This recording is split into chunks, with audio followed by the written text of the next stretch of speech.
¿Sí o no? Sí, doctor. Sí, doctor. Buenas noches. Qué ole. Entonces, vamos a empezar. Bueno, recordando algo de anatomía, acuérdense que la uvea es la túnica o envoltura media, que aunque se dice que es vascular, también hay otras funciones. Esta envoltura media o vascular está compuesta por tres estructuras: el iris, el cuerpo ciliar y la coroides. La coroides, acuérdense que está entre la esclera y la retina. Y va de aquí del cuerpo ciliar hasta el nervio óptico. Entonces, esto es recordando cómo está y qué estructuras componen la uvea.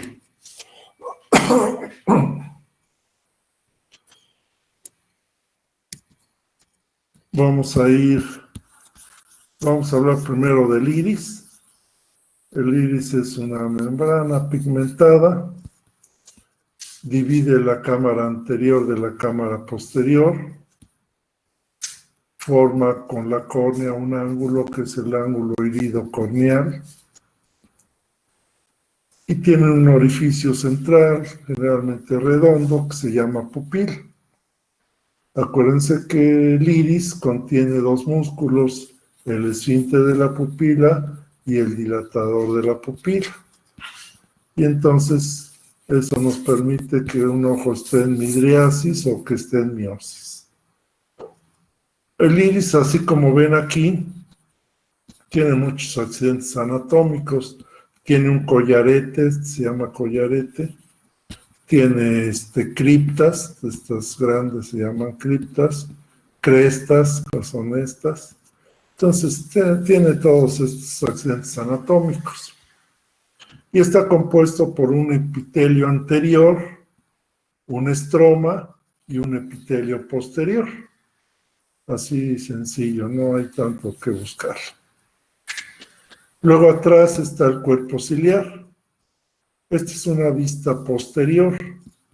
El cuerpo ciliar, acuérdense que tiene una forma triangular, un vértice posterior y una base anterior.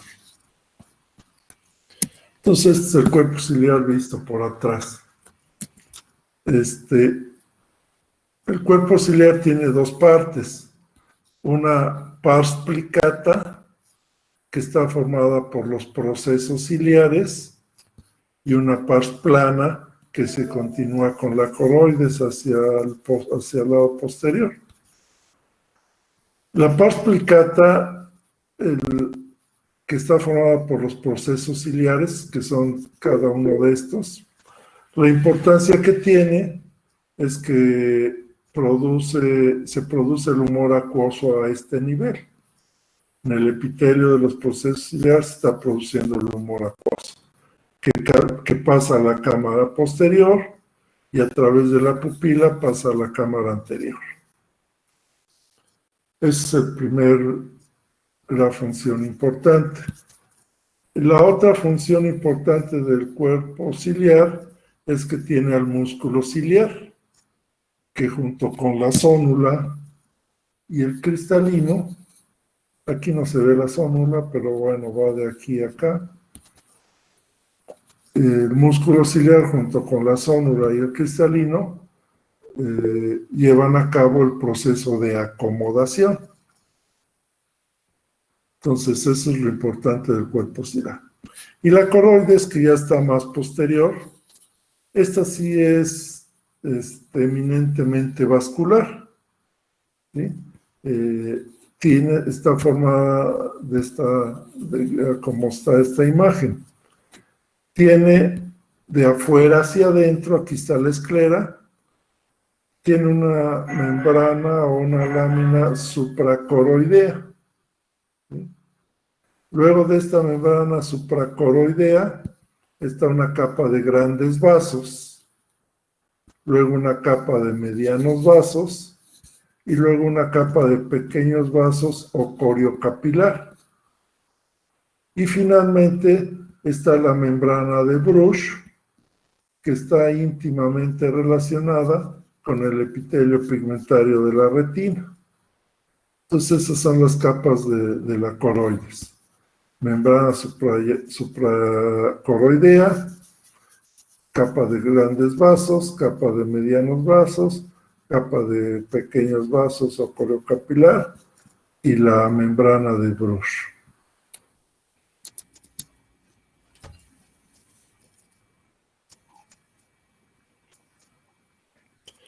Bueno, entonces el término uveitis obviamente se refiere a un proceso inflamatorio del tracto uveal o de la uvea. Este proceso inflamatorio generalmente está mediado por el sistema inmunológico. Tengo que decirles que la uvea es un órgano blanco muy frecuente para enfermedades autoinmunes. Entonces, es un órgano que frecuentemente se inflama con enfermedades autoinmunes. Tiene esa particularidad. Y bueno, está influenciada obviamente por la vascularización que tiene tan importante. La uveitis se puede clasificar de muchas formas.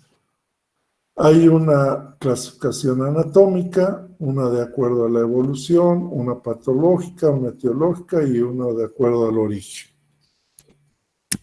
De las más usadas es la clasificación anatómica. Esta se divide en uveitis anterior, uveitis intermedia, en uveitis posterior y panuveitis o uveitis difusa. Okay. Esta clasificación es de las más usadas, la clasificación anatómica. En cuanto a frecuencia, la uveitis anterior es la más frecuente de todas. Entonces, ojo, la uveitis anterior es la más frecuente de todas. Le sigue la uveitis posterior y de ahí la uveitis intermedia y por último la panuveitis o uveitis difusa. Eso es en cuanto a frecuencia.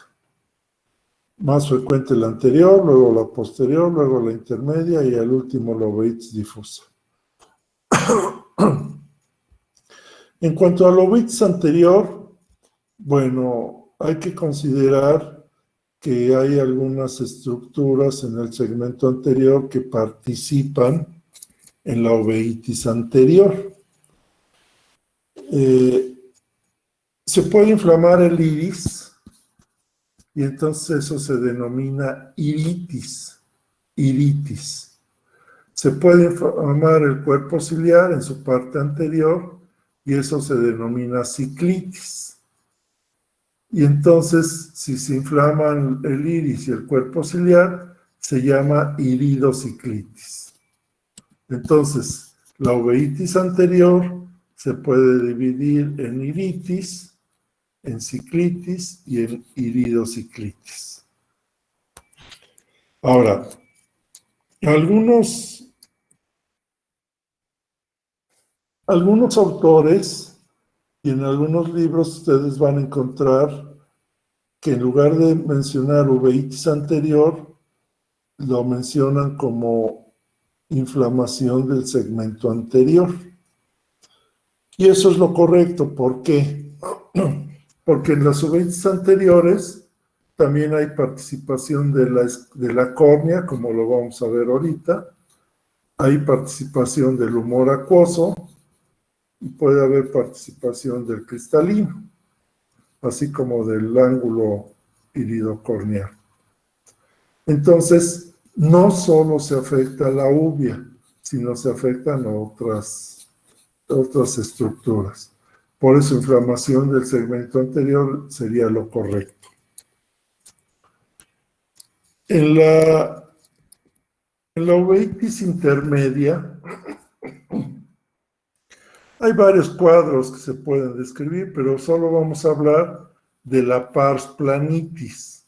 sea, la inflamación de la pars plana, que es el cuadro con mucho más frecuente de las uveitis intermedias. En la uveitis posterior pasa lo mismo. Puede haber participación del humor vítreo, puede haber participación de la retina, puede haber participación del nervio óptico, incluso del cristalino.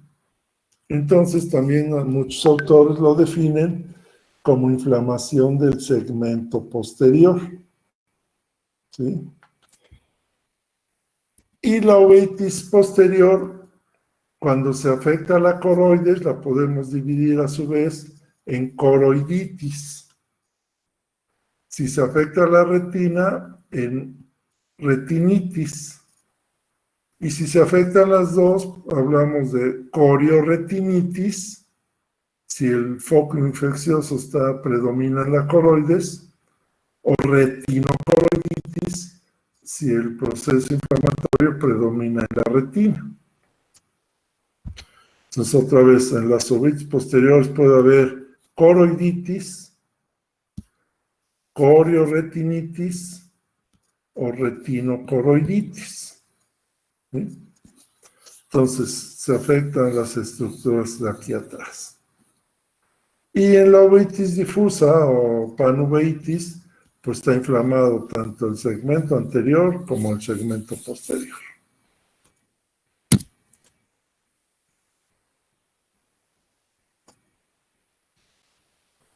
La clasificación según la evolución puede ser aguda, subaguda, crónica y recurrente. La aguda, pues obviamente es cuando hay un proceso súbito, agudo, que generalmente puede durar 15 días a 2 meses por ahí. La subaguda puede durar de 2 a 3 meses. La crónica es la que dura más de 3 meses. Y la recurrente es la que se presenta, se cura, se remite y después al tiempo vuelve a recurrir. Se vuelve a remitir y vuelve a recurrir. Entonces eso se le llama recurrente. Esta clasificación no se usa tanto, pero bueno, es importante saberlo. La clínico-patológica. Bueno, esta se divide en uveitis granulomatosas y no granulomatosas, ¿sí? ¿Y qué es lo que da pauta para esta división? Pues el tipo de células implicadas en el proceso inflamatorio. De estas dos, ¿cuál es la más frecuente? Las uveitis no granulomatosas. Y aquí van a predominar las células plasmáticas, los polimorfonucleares, los linfocitos, leucocitos. Es lo que predomina en este tipo de inflamación. Y en las uveitis granulomatosas, que son menos frecuentes que las no granulomatosas, predomina las células epitelioides y las células gigantes. Si hacemos un estudio patológico, eso es lo que vamos a encontrar. Obviamente las causas son muy diferentes, vamos a hablar ahorita de algunas. Les tengo que decir que, bueno, en las uveitis anteriores exclusivamente, las más frecuentes son las no granulomatosas, que en general así es. Y las uveitis no granulomatosas, ya hablando de uveitis anterior, bueno, ahorita se los digo, nada más que no se me pase. Aquí está la diferencia entre una uveitis no granulomatosa y una granulomatosa. Generalmente hay algo que se llama depósitos retroqueráticos, que son depósitos sobre el endotelio de la córnea. En la no granulomatosa es un puntilleo muy fino que apenas se percibe.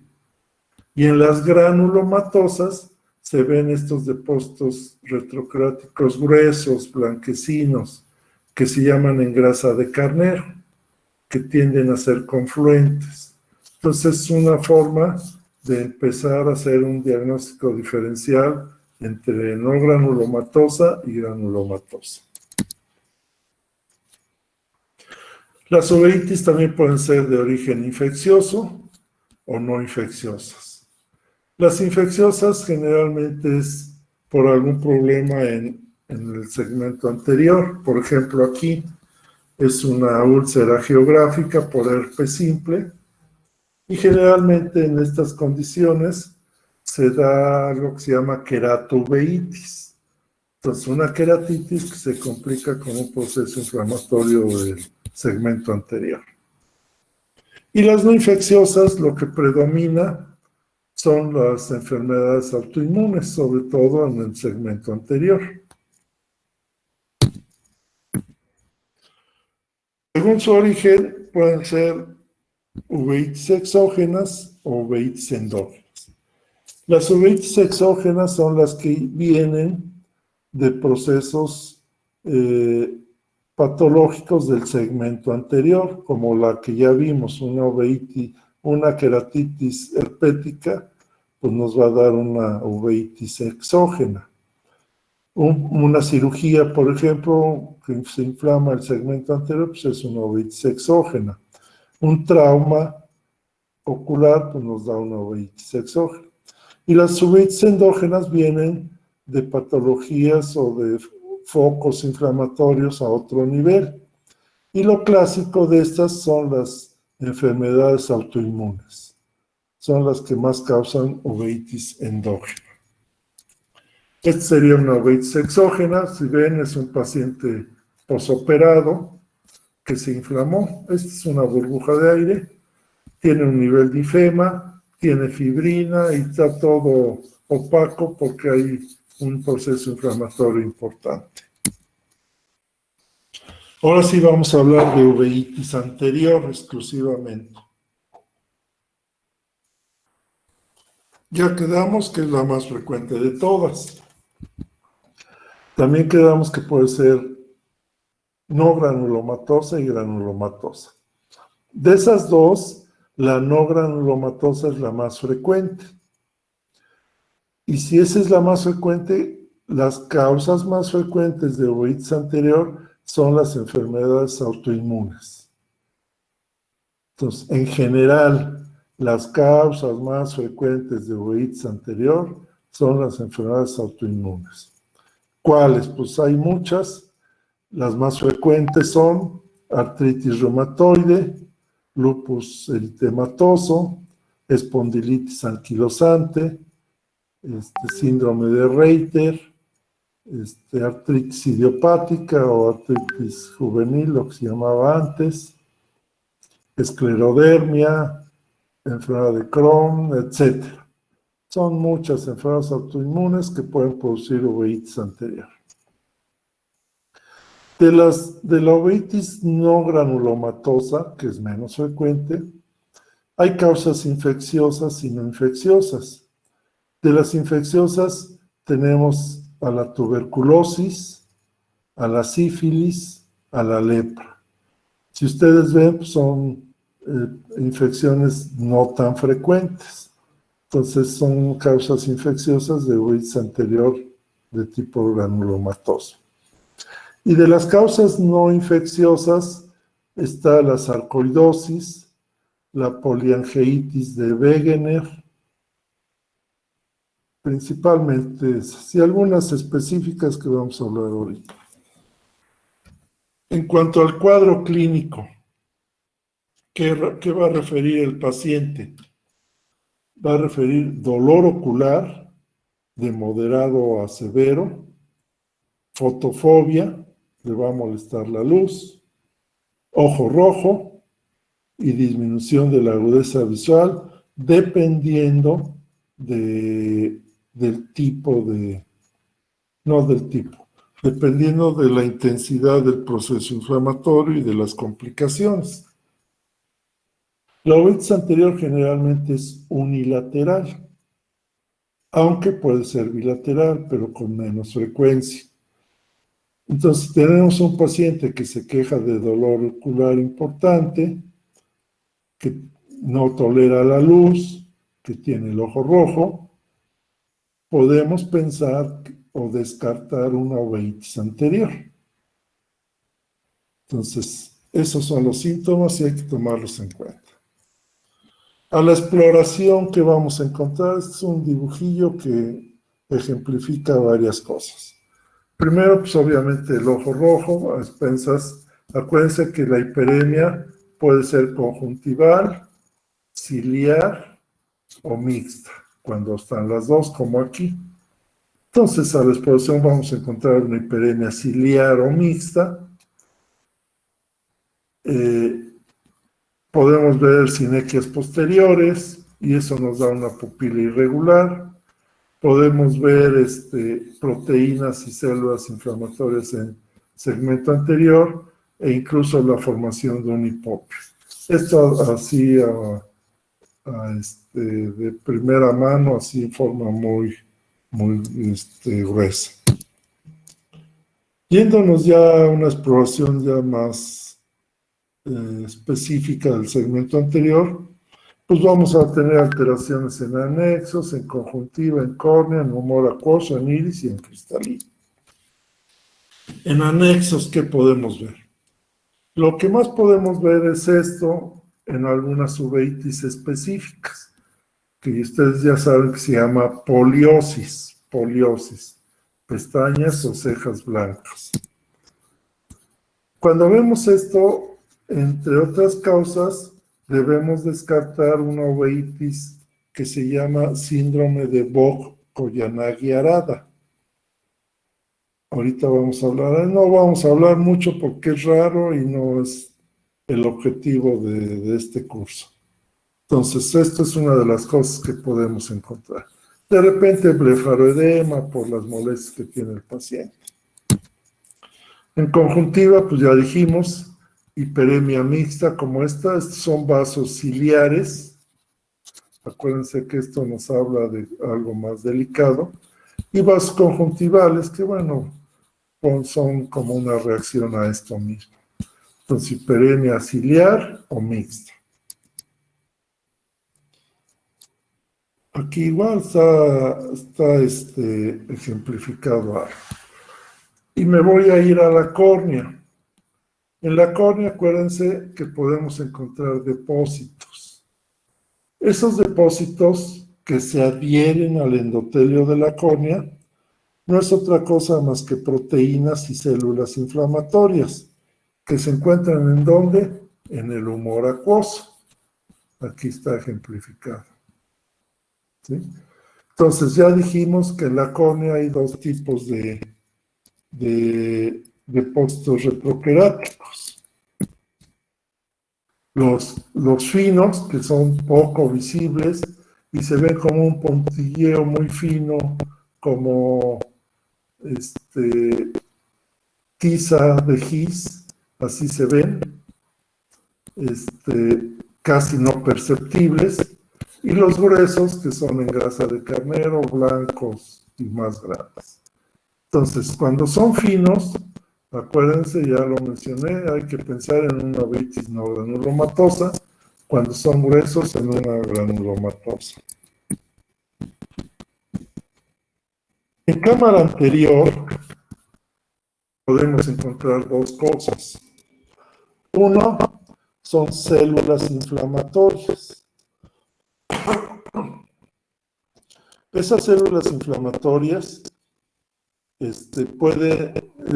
se denomina Tyndall, que ese es un efecto físico, ustedes lo han leído, visto en secundaria, en prepa, alguna vez hablaron o vieron el Tyndall, que es la suspensión de partículas en un medio líquido o gaseoso. Ese Tyndall son células y puede ir de una cruz cuando son escasas hasta 4 cruces cuando son muy abundantes. Hay forma de medirlo, no vamos a meternos en eso, solo sepan que poquitas o escasas, una cruz, muchas o abundantes, 4 cruces. ¿Y qué otra cosa podemos tener? Podemos tener flare, se escribe flare. El flare son proteínas que andan en el humor acuoso. Y también puede haber flare desde una cruz cuando son escasas hasta 4 cruces cuando son muy abundantes. Ese flare 4 cruces significa ya fibrina, formación de fibrina en la cámara anterior, y nos habla de un proceso inflamatorio muy importante. Aquí, bueno, no se ve las proteínas en las células porque no hay un corte. Sí se ve un poquito de opacidad en la córnea por el mismo proceso inflamatorio. Se ve, pudiera ser un poco de fibrina. Y también que puede haber en cámara anterior un nivel de popio. Acuérdense que el popio es un exudado en la cámara anterior que generalmente se va hacia abajo por gravedad y forma un nivel. Este popio también es la acumulación de células inflamatorias y proteínas. Y generalmente es aséptico. Ya también dijimos, si siente una bacteria, pues ya no va a ser aséptico, va a ser séptico, y ya hablamos de una endoftalmitis, que es un proceso infeccioso intraocular. ¿Qué otra cosa puede ver en cámara anterior? Un ifema. Acuérdense que ifema o hipema es sangre en cámara anterior, que también formó un nivel por gravedad. El ifema en las uveitis nos habla generalmente de uveitis anteriores crónicas, donde el proceso inflamatorio ya hizo que se cierren miovasos aquí y que por alguna razón sangran y producen el ifema. Entonces, siempre que vemos ifema en uveitis, pensar que ya es un proceso traumático. Aquí se ha sacrificado la orina, si ven la córnea y en el cristalino, y se ve este puntero. Este sería el interdato cruces, son muchos celos.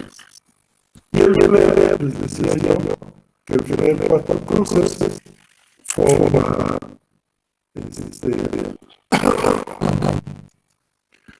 fibrina, y aquí se ven estas nanas, estas membranas de fibrina. Igual nos habla del proceso inflamatorio importante. Luego vamos al iris. En el iris podemos encontrar nódulos o granulosos. Este se llama PQEP, se escribe PQEP, se pronuncia Kekepe. Son nódulos de Kekepe. Y se encuentran en el margen del iris, de la papila, claro. Entonces, nódulos de PQEP. Cuando vemos nódulos en el iris, tenemos que sospechar que son uveitis de tipo granulosos. También se llaman granulomosas o nódulos. Entonces, es el PQEP. Y cuando está aquí en el estómago del iris, se llama el sac. Entonces, nódulo de Kekepe y del sac. Eso es lo de el iris. ¿Qué otra cosa podemos ver en el iris? Sinergias. Las sinergias son adherencias de los procesos inflamatorios. En este caso se llaman sinergias posteriores. ¿Qué es lo que pasa? Como hay muchas proteínas células, el iris se pega al cristalino. Y entonces se produce estas pinzas celulares. Porque hay sinergia número 4, aquí hay sinergia las 11, parece que hay otro. Bueno, entonces se llaman sinergias posteriores, adherencias del iris y el cristalino. Pero también hay sinergias anteriores, cuando se adhiere el iris a la córnea. Cuando hay una adherencia por un proceso inflamatorio del iris a la córnea, se llaman sinergias anteriores. También puede haber cambios de colorización del iris. Este cambio de colorización del iris también se puede presentar en uveitis crónicas. Y se presenta porque empieza a haber atrofia del iris. ¿Sí? Eso se llama heterocromia del iris. Heterocromia del iris. Entonces hay zonas La diatrofia, que se ven más claras y se ven aguas, porque esto puede ser congénito. Hay pacientes que nacen así, con la mitad del iris de un color, la otra mitad del otro, o un ojo de un color y el otro de otro color. Pero bueno, esto es congénito. En el caso de las uveitis, generalmente es por atrofia. Y por último,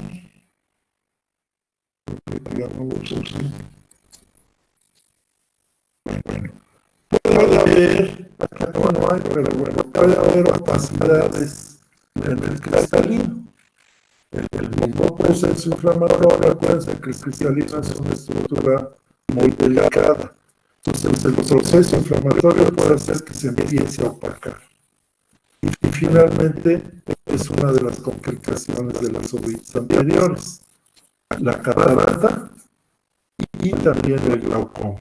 Son las dos complicaciones más frecuentes de las uveitis anteriores.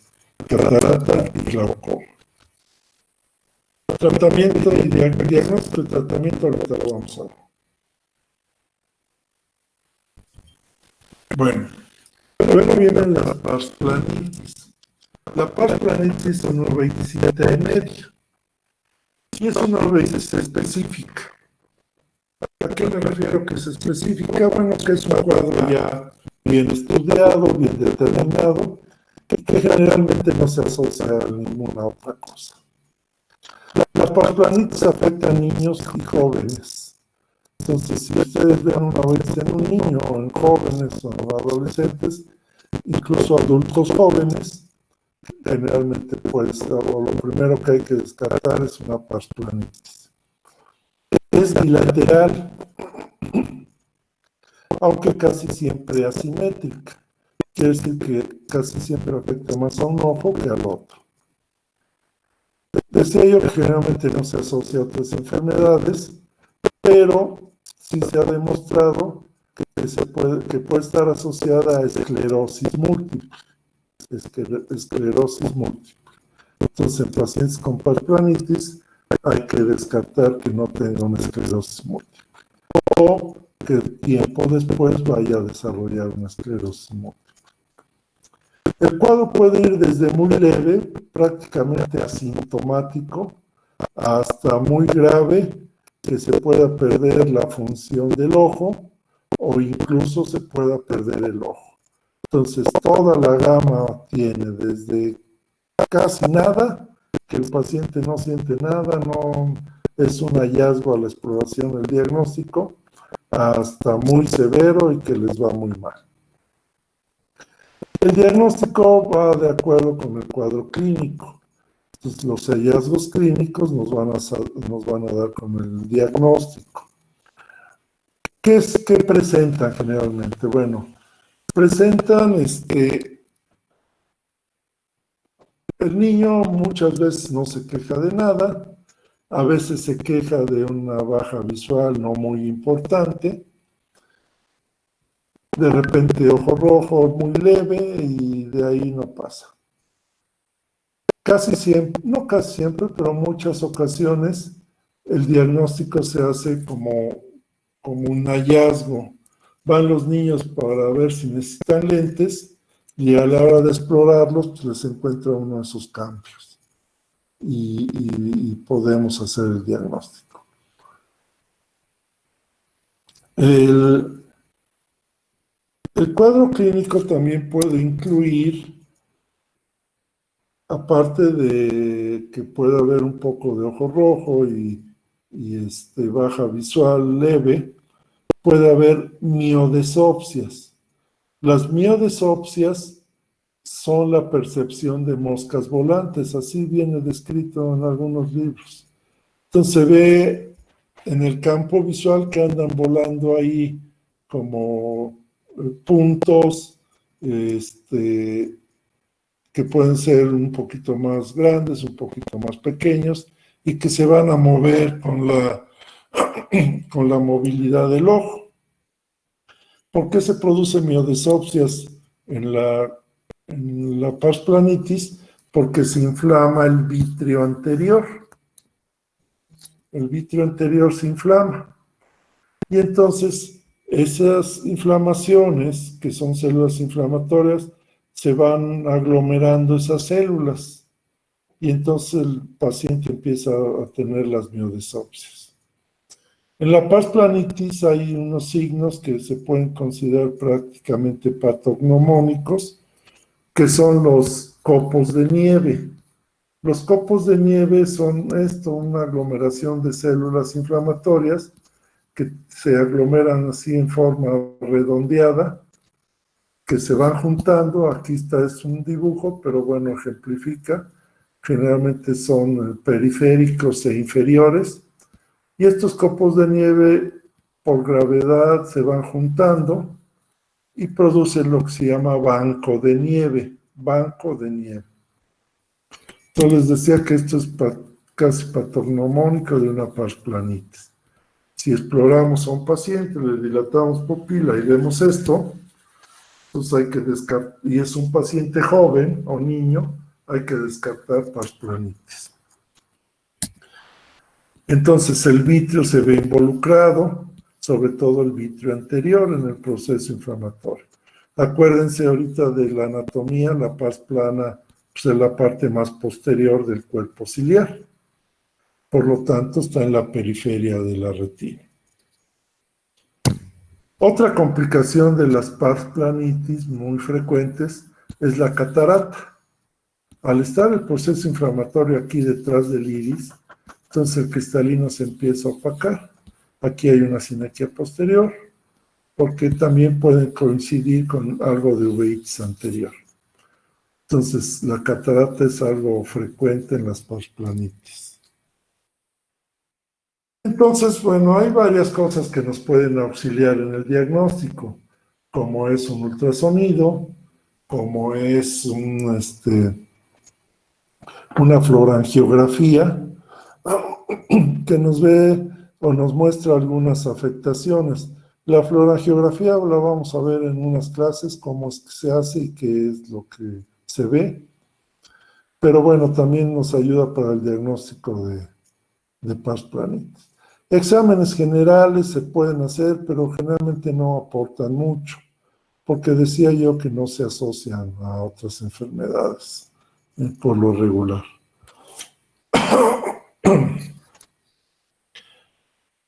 Una vez hecho el diagnóstico, bueno, hay que dar un tratamiento.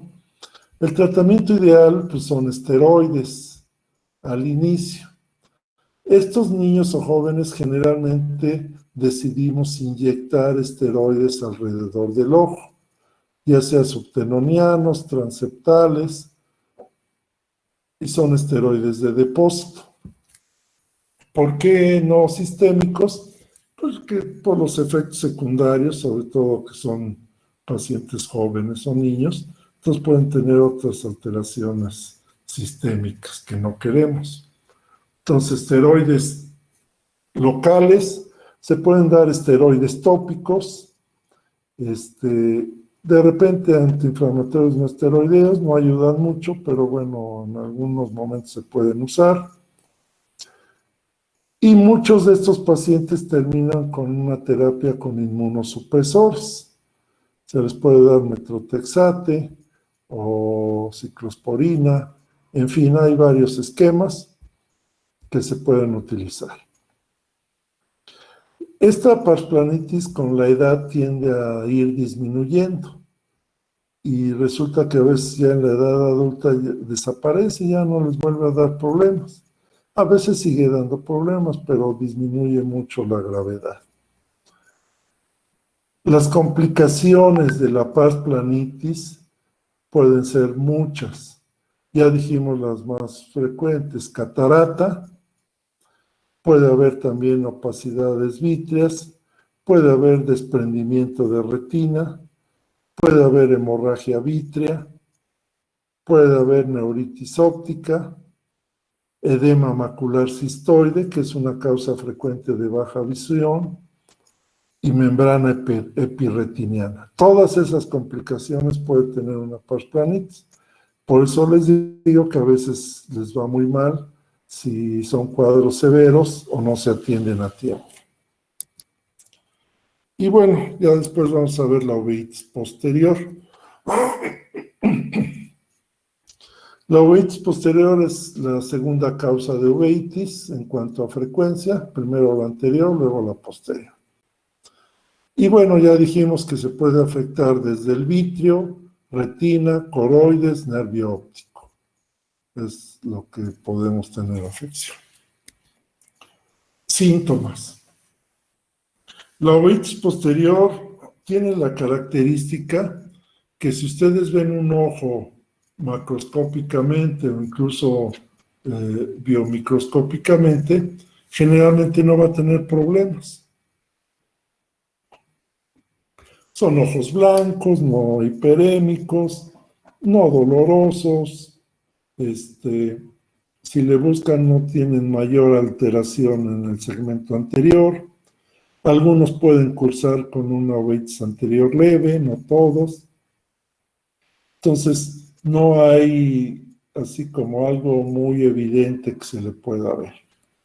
El paciente, ¿de qué se puede quejar? Igual de miodesopsias, por las opacidades vítreas, por la inflamación, y se quejan de moscas volantes.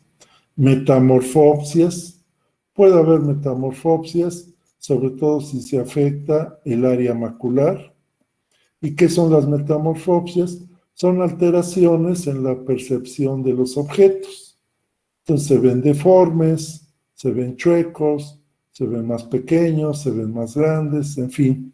Son alteraciones en la forma de los objetos por una afección macular de una uveitis posterior. Las fotopsias también pueden estar presentes y generalmente se deben a un proceso inflamatorio de la retina. Eso produce fotopsias o tracciones del vitrio sobre la retina también producen fotopsias. ¿Qué son las fotopsias? Se ven como destellos de luz, como flashazos de una cámara, como relámpagos, así lo va a referir el paciente, y se denominan fotopsias. Y puede haber disminución de la agudeza visual si el proceso inflamatorio afecta la mácula, que es la zona de mejor visión.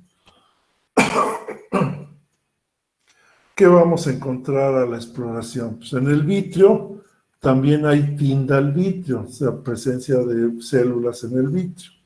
Entonces puede haber un vitrio turbio por inflamación, puede haber incluso membranas en el vitrio, células inflamatorias, obviamente, y eso se denomina vitreitis o vitritis. Vitritis o vitreitis, cuando está inflamado el vitrio por una uveitis posterior. El nervio óptico también puede tener alguna alteración y nos va a dar una neuritis óptica o una papilitis. Los vasos, generalmente, muchas de las uveitis posteriores cursan con vasculitis. Entonces los vasos van a estar alterados, van a estar con un reforzamiento o aumento de la banda refleja, después vamos a ver eso. El área macular puede estar afectada, ya lo decía yo. Obviamente, si no se afecta el área macular, pues tienen mejor pronóstico. Si se afecta el área macular, pues van a tener un peor pronóstico. Y el resto de la retina, lo mismo. Se puede ver afectado a nivel del polo posterior, del ecuador o en la retina periférica.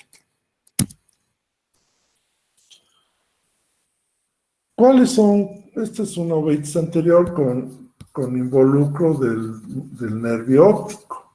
Está teniendo aquí una neuritis óptica, una papilitis, y aquí esto blanco pues es un exudado o un infiltrado a nivel de la retina que nos habla de un proceso inflamatorio ahí. Las causas de uveitis posterior. Las causas de uveitis posterior también son múltiples. También hay causas infecciosas y no infecciosas. De las infecciosas, lo más frecuente de todas las uveitis, por mucho, a lo mejor un 80% de las uveitis posteriores se deben a toxoplasmosis. El toxoplasma, pues ya saben ustedes, es un parásito, entonces produce una infestación. que se transmite por las heces de los gatos. No les voy a hablar del ciclo ni de la historia natural ni nada porque pues, ustedes ya se lo saben.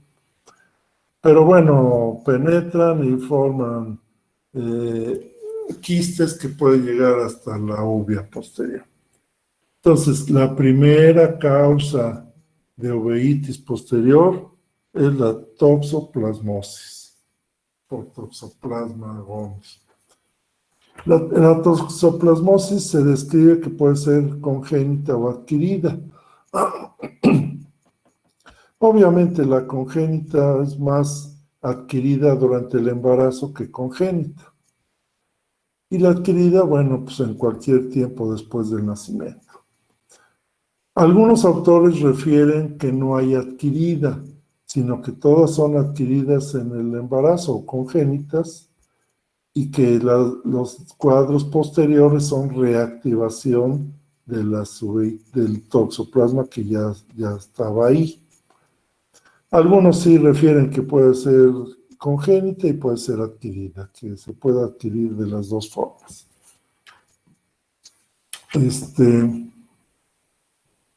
Generalmente produce un cuadro de corioretinitis, ¿sí? Entonces, es muy frecuente que se presente ante una uveitis posterior con algunos exudados como o infiltrados retinianos. Pues algo de lo primero que tenemos que hacer es pedir anticuerpos antitoxo o ELISA para toxoplasmosis. Y bueno, pues nos van a dar la IgG, la IgM altas y llegamos al diagnóstico. Entonces, eso nos va a confirmar el diagnóstico.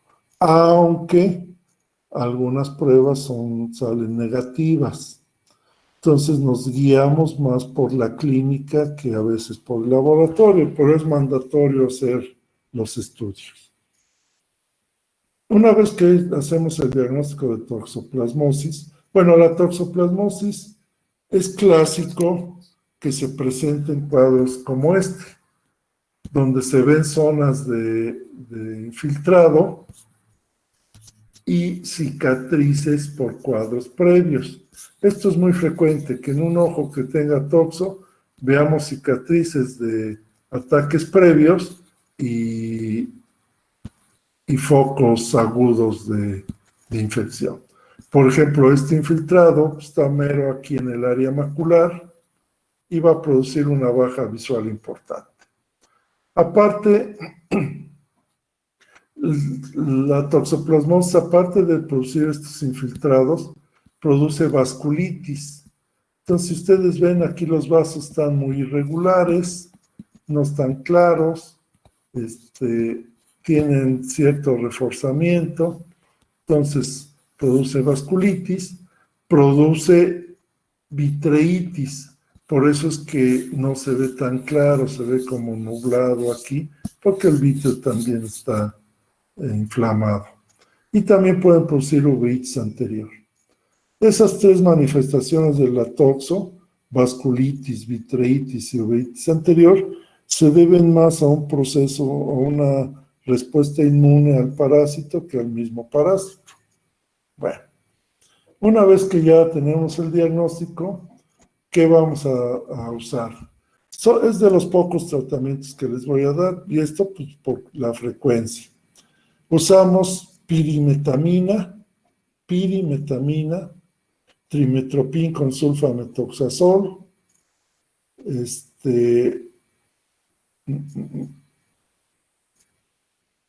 acitromicina, y se me está escapando el otro.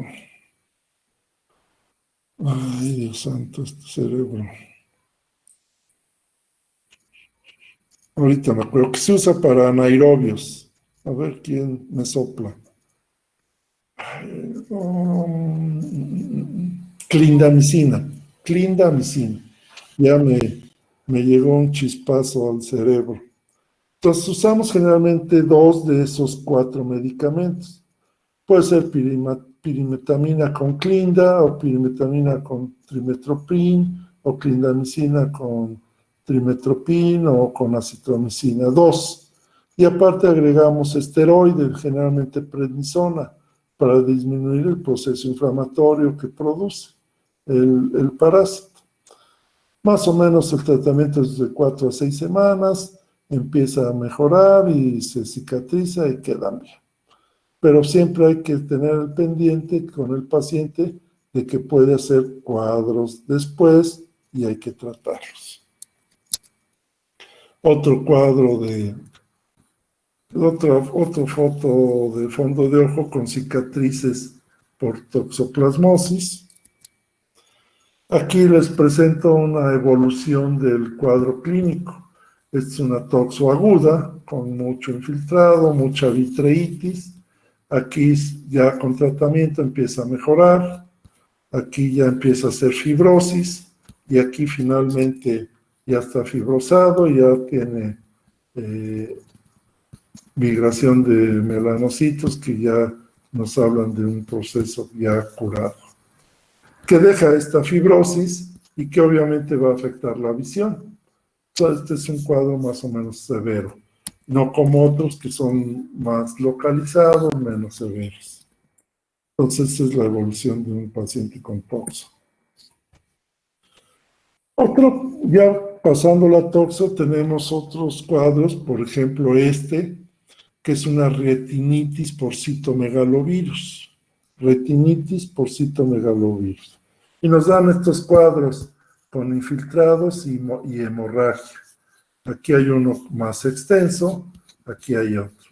Si ven, la característica es que siguen los trayectos vasculares, como aquí un poquito, no tanto, aquí sí lo sigue, y aquí también. Aquí ya hay alteraciones vasculares con una vasculitis muy importante, y esto se llama vaso exangüe. Entonces se ve el trayecto fibroso del vaso, pero ya no lleva una columna sanguínea. La retinitis por citomegalovirus son cuadros severos. Se presentan en pacientes con SIDA generalmente. Cuando empezó a haber SIDA aquí en México, que fue por ahí de la década de los 80s, 90s, nos empezaron a llegar muchos pacientes con retinitis. Entonces, es un virus oportunista, afecta a pacientes con muy mal estado general, con conteos de CD4 muy bajos, pacientes que veíamos que ya llegaban caquéticos, ya con un estado general muy malo. Esos son los que llegaban a ser retinitis por citomegalovirus. Y hubo pacientes que se quedaron ciegos porque tiende a ser bilateral. Actualmente no he vuelto a ver pacientes con retinitis por citomegalovirus porque, bueno, el SIDA ya se controla mucho mejor. La mayoría de los pacientes ya se ven prácticamente normales porque el control ya es bastante adecuado con los antivirales, los retrovirales. Entonces, esto todavía hay, obviamente, pero ya no es tan frecuente. Otras causas es el Toxocara canis. El Toxocara canis, otro parásito que también puede presentar uveitis posterior. Estos presentan fibrosis y nódulos. Entonces, cuando hay un nódulo y fibrosis que puede afectar la periferia y va hacia el centro, hay que pensar en que sea Toxocara. También hay cisticercosis por este parásito, llega al vítreo o a retina y produce una uveitis posterior. Yo he visto 1 o 2 cuadros de esos, no son frecuentes. Hay causas bacterianas que no son frecuentes, pero pueden haber, por ejemplo, con uveitis posteriores por tuberculosis, por sífilis. Causas bacterianas por cocos gram positivos o gram negativos son muy raras y se ven en algunos pacientes inmunodeprimidos. También hay causas micóticas que pueden ser levaduras como la cándida o hongos filamentosos como Fusarium y Aspergillus. Otras causas virales por el herpes simple o el herpes zóster, también en pacientes inmunodeprimidos, y esos generalmente nos dan un cuadro que se llama necrosis retiniana aguda. Entonces, cuando tenemos una necrosis retiniana aguda, tenemos que pensar en un herpes. Son poco frecuentes realmente. Y otras causas son las no infecciosas. Las no infecciosas son causas como síndromes específicos muy conocidos e identificables, como ese que había yo mencionado, el síndrome de Boko-Yanagi-Arada, la enfermedad de Behçet, la oftalmía simpática. ¿Qué otro? Pues esos son los más frecuentes. Esas son causas no infecciosas, que son enfermedades muy explicables, muy determinadas, y que generalmente no se asocian a otras cosas. Son muy raras, solo se las menciono, no vamos a entrar en detalle de cada una de ellas. Y básicamente son esas.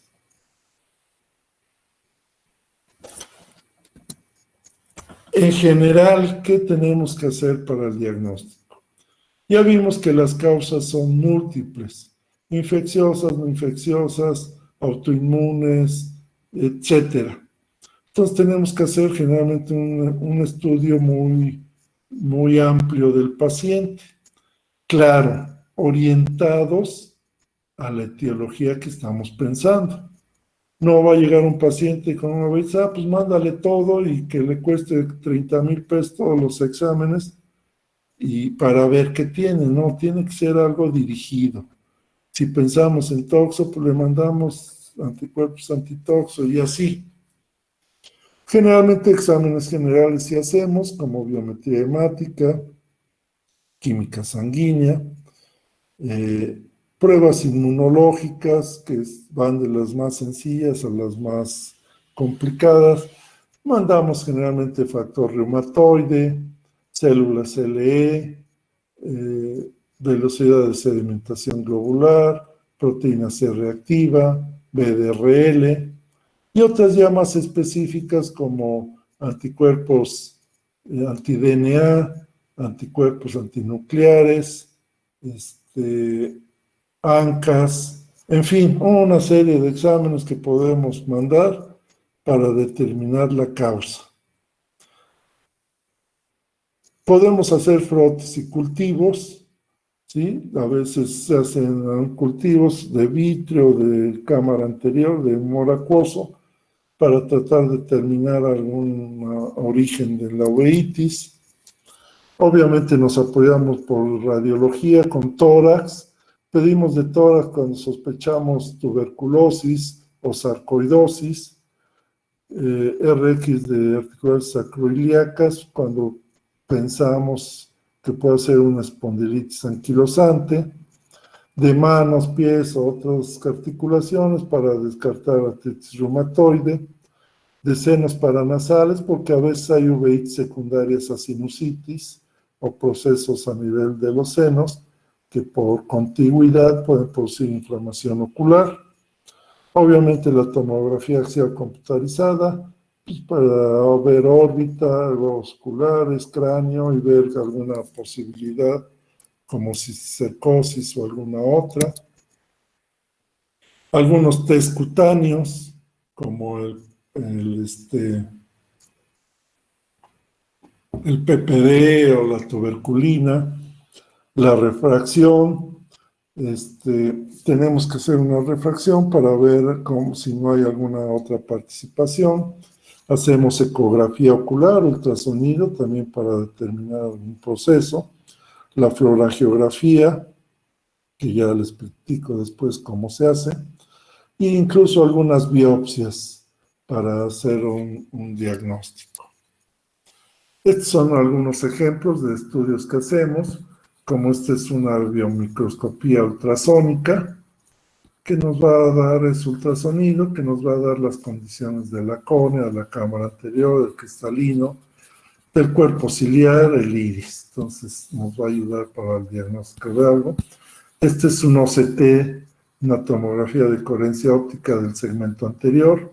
Igual nos da la córnea y las demás estructuras, igual para determinar alguna causa de uveitis. El tratamiento en general, ya hablando de las uveitis en general, lo podemos dividir en un tratamiento general y un tratamiento específico. El tratamiento general pues, va encaminado básicamente a tratar la inflamación, ¿sí? Entonces, ¿cuál es el antiinflamatorio más potente y que mejor resultados nos va a dar? Pues los esteroides. ¿Sí? Entonces están en la primera línea del tratamiento, lo primero que mandamos son esteroides, a no ser que haya una contraindicación, ¿no? Los esteroides los podemos dar sistémicos, locales y tópicos. Los sistémicos. Los esteroides sistémicos podemos usar el que les guste más, lo que más se usa es la prednisona, la dexametasona, el succinato de metilprednisolona, son los que más llegamos a usar, la betametasona ocasionalmente, por vía sistémica, ¿sí? Acuérdense que los esteroides hay que irse con cuidado. Generalmente nosotros damos dosis muy altas. Por ejemplo, la prednisona la damos a dosis de 1 a 2 miligramos por kilogramo de peso por día. Entonces a veces damos 80 miligramos hasta 100 miligramos al día, que son dosis prácticamente de caballo, son muy altas. Entonces hay que tener mucho cuidado. En pacientes diabéticos a lo mejor no lo podemos hacer porque los va a descontrolar mucho. Acuérdense que los esteroides hay que irlos disminuyendo en forma lenta y progresiva, no se quitan de un día para otro. Y aquí también les menciono que los esteroides a dosis, más bien por tiempo prolongado, tienen dos efectos en los ojos. Uno es opacidades en el cristalino, ya lo vimos, entonces hay catarata por esteroides. Ya sea, estos pueden ser ya sea tópicos o sistémicos, no son exclusivos de una vía. Y la otra cosa que nos pueden producir pues, es aumento de la presión intraocular y glaucoma. Entonces hay un glaucoma por esteroides, entonces hay que tener mucho cuidado con el uso de esteroides en forma crónica. Tenemos la vía local.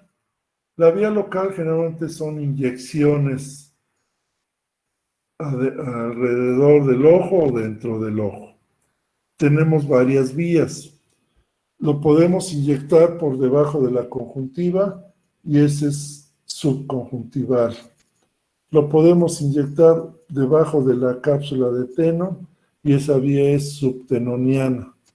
La podemos inyectar en una aplicación transeptal que pasamos el septum orbitario y ahí inyectamos el esteroide. Acuérdense del septum orbitario, que es un tejido conectivo que divide los tejidos superficiales de la órbita, pues se atraviesa con la aguja y ahí se inyecta. Lo podemos inyectar por vía retrovulvar, que es una inyección más profunda y que se usa más en uveitis posteriores. Esas son las vías paraoculares. Tenemos también las oculares. Podemos inyectar un esteroide en la cámara anterior y podemos inyectar un esteroide en el vitrio. ¿Qué usamos de los esteroides por vía paraocular? Generalmente usamos acetato de metilprednisolona, que es un esteroide de depósito.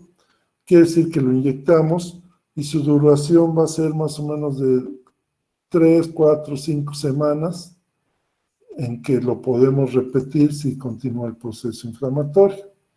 Entonces, es de depósito y tiene la ventaja de que dura más. Podemos inyectar dexametasona. Su acción es muy rápida, esa es su cualidad, que es una acción potente y rápida, pero su efecto pasa muy rápido.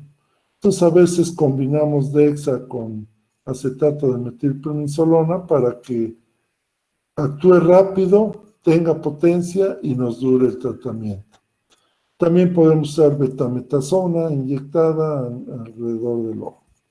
Dentro del ojo se usan dos cosas básicamente: la dexametasona, que puede ser en cámara anterior o intravítrea. De hecho, hay un dispositivo intravítreo que también va a durar de 4 a 6 semanas su acción, o incluso más. Se inyecta, va en el vítreo y nos va a durar mucho su acción. Y la otra que podemos usar es otro que luego se me olvida también. Bueno, ahorita me acuerdo. Esos son los esteroides que podemos usar dentro del ojo. AINES, pasamos. Bueno, antes ya vimos los sistémicos, los locales y ahora los tópicos. De los esteroides tópicos, lo más usable es la dexametasona, la prednisolona, que puede ser fosfato o acetato, la rimexolona, la fluorometolona,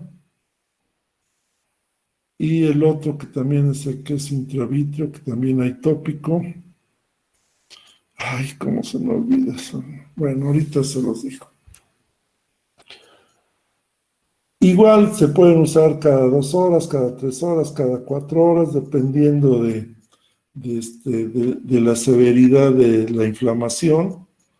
No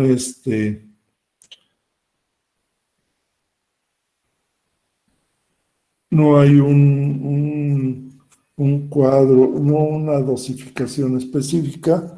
Lo podemos usar cada 2 horas, lo podemos usar cada 3, cada 4, incluso a veces lo usamos cada hora o cada media hora. Entonces depende de cada paciente y de la inflamación, qué tan importante sea. Y luego ahora sí vamos a pasar con los AINES. Los AINES también pueden ser sistémicos y tópicos. De los AINES sistémicos,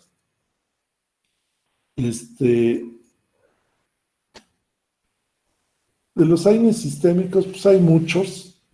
Hay los más sencillos como el naproxen, diclofenaco, piroxicam, coxips, en fin, de los que quieran, hay muchos. Podemos usar por vía sistémica y podemos usar tópicos. Tenemos también varios AINES tópicos, como cuáles, como el ketorolaco, diclofenaco, meloxicam, bromfenaco, nepafenaco. ¿Qué otro? Pues son los que más tenemos y los que más usamos. Generalmente los AINES tópicos los usamos cada 8, cada 12 horas. Y es una alternativa para cuando no se puede usar esteroides. El otro que me faltó, que va a intravítrea, ya me acordé, es la triamcinolona. Entonces, los AINES igual pueden ser sistémicos o tópicos. Luego usamos cicloplégicos y midriáticos. ¿Para qué? Bueno, ya vieron que puede haber sinequias posteriores. Entonces los cicloplégicos y midriáticos nos ayudan a romper esas sinequias. Producimos midriasis y esas adherencias al ir desinflamando también se pueden romper. Y si no hay sinequias posteriores, damos cicloplégicos y midriáticos para prevenir que se formen las sinequias. Entonces estos los usamos en uveitis anteriores. Otro objetivo de usar el cicloplégico es que al paralizar el músculo ciliar, disminuimos el dolor en las uveitis anteriores. Todo esto, los cicloplégicos midiáticos, es en uveitis anteriores.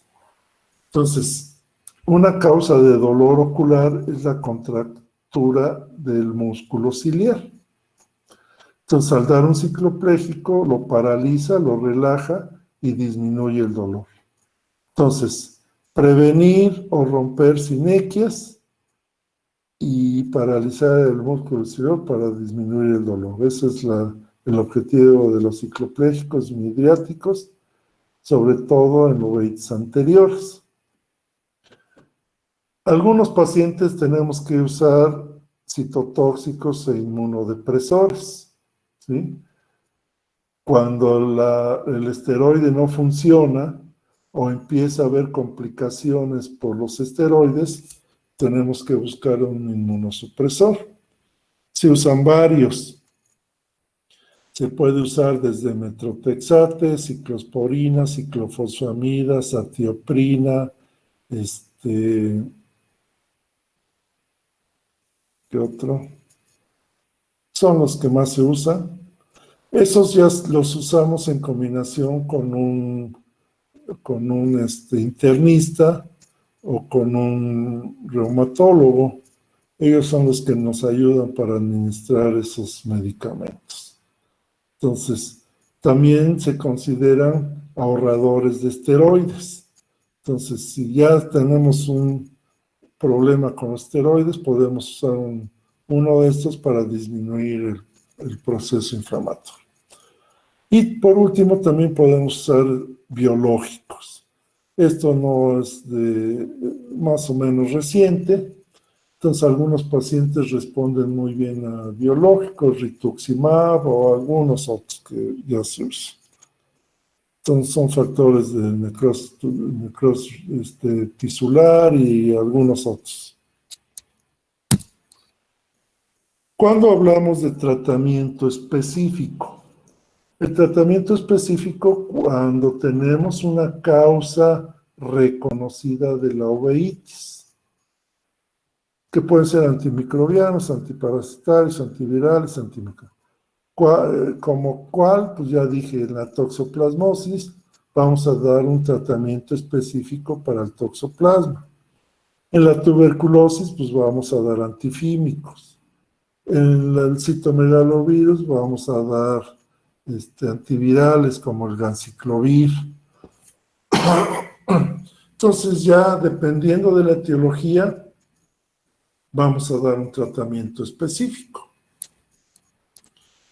Ahora, hablando de complicaciones, les decía yo que las complicaciones más frecuentes de la uveitis anterior, pues es el glaucoma y la catarata. Esas son las más frecuentes. A veces no es glaucoma como tal y nomás dan hipertensión ocular. Entonces, hipertensión ocular que puede llegar a ser glaucoma o catarata. En la pars planitis ya mencioné las complicaciones, desde catarata, hemorragia vítrea, desprendimiento de retina, neuritis óptica, maculopatía quística o edema macular quístico o cistoide, membrana epirretiniana. En las uveitis posteriores, las complicaciones más frecuentes son parecidas a las pars planitis. Desprendimiento de retina exudativo, sobre todo, hemorragia vítrea, neuritis óptica, edema macular cistoide o quístico y membrana epirretiniana. Son muy similares. Y depende de cada complicación, pues pueden ser las secuelas que nos va a dejar una uveitis posterior. Este es un paciente trasplantado que puede llegarse a afectar la córnea al nivel de que amerite un trasplante de córnea. No es frecuente, pero bueno, puede suceder. Este es un estafiloma que en algunas uveitis posteriores puede producirse un estafiloma por afección de la esclera y se hace este. En uveitis anterior, pues nos puede producir una fibrosis de la cápsula posterior, se atrapa el lente, entonces esto puede ser secundario a un proceso inflamatorio severo. Otra complicación, pues ya lo mencioné, es el glaucoma. Este es un nervio óptico ya con un glaucoma avanzado, es un nervio óptico normal. Igual ya cuando veamos glaucoma vamos a ver cómo es que se produce esto. Desprendimiento de retina, entonces aquí hay un paciente con estos datos de cicatrices por uveitis previas, aquí una fibrosis y aquí un desprendimiento de retina. Entonces la retina está desprendida, está aquí abolsada y esto puede ser secundaria a una uveitis posterior. Una hemorragia vítrea que puede ser también por un proceso inflamatorio crónico. Y prácticamente eso es todo. La uveitis es un problema ocular complejo porque pueden estar involucrados muchas enfermedades. No es fácil llegar al diagnóstico. Aquí en México, bueno, finalmente somos del tercer mundo, entonces no hay muchas cosas en todos los hospitales de diagnóstico. Entonces a veces quedan los pacientes como uveitis idiopáticas, eso es frecuente, que digan, ¿qué tipo de uveitis? No, pues es una uveitis idiopática porque lo que le hicimos salió normal o salió negativo. De hecho, en todos los hospitales del mundo oftalmológicos hay un porcentaje de uveitis que son idiopáticas. ¿Por qué? Porque no llegamos a concluir un diagnóstico específico. Obviamente en los países del tercer mundo el porcentaje de uveitis idiopáticas pues, es más alto que en los países del primer mundo, porque ahí pues, tienen más recursos para hacer diagnósticos específicos. Entonces la uveitis no es algo fácil, es complejo y que incluye una serie de estudios, experiencia para saber qué tipo de inflamación tiene el paciente. Entonces, sí es como que una subespecialidad un poquito compleja y que se tienen que meter para manejo de inmunosupresores, de biológicos, etcétera, etcétera, etcétera. Y también es algo muy amplio. Esto que yo les di, pues es lo más frecuente, que tengan una idea general y que sepan presumir que un paciente de ustedes pueda tener una uveitis. Ahora, si dudas o preguntas. Oiga, doctor, Sí. doctor. ¿cuál era el nombre del esteroide de depósito que dijo que se utilizaba como vía local? Es acetato de metilprednisolona.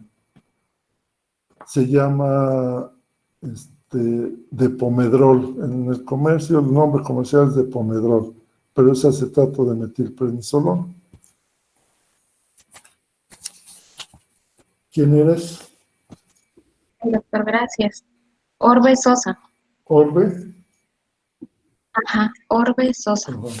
Ya, sí. Doctor, yo tengo una pregunta. Sí. Oigo. ¿Por qué en el glaucoma algunas personas llegan a perder la vista y algunas no? Bueno, el glaucoma ya, aquí en las uveitis es como complicación, ¿verdad? De una uveitis anterior, sobre todo crónica.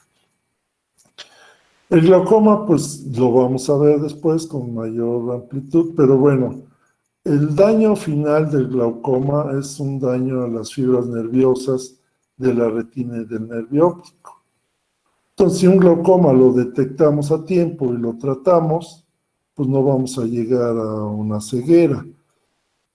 Si un glaucoma nos llega ya muy avanzado, que no se trató o no se trató como debiera, pues nos puede llevar a una ceguera. Y como es un daño a fibras nerviosas, pues es un daño irreversible. Entonces, cuando veamos glaucoma, vamos a ver, va a quedar más claro eso. ¿Quién eres? Rodríguez López Luis. Ok. ¿Alguien más? Sí, yo, doctor. Yo tengo dos. Buenas noches, Yo, doctor. doctor. Quiero hacer una pregunta respecto al tratamiento. A ver, uno por Es una uno. No se me hace. Anterior. Dos, compañera. No escuché nada porque hablaron varios. A ver, hable uno. Sí, yo le pregunto del lipema, habló que era una complicación sobre uveitis anterior crónica. Yo quería preguntarle específicamente si hay un tratamiento Para o el cómo es lipema, o cómo es una hemorragia, nada más se deja como drenaje y un parche. generalmente son hemorragias pequeñas.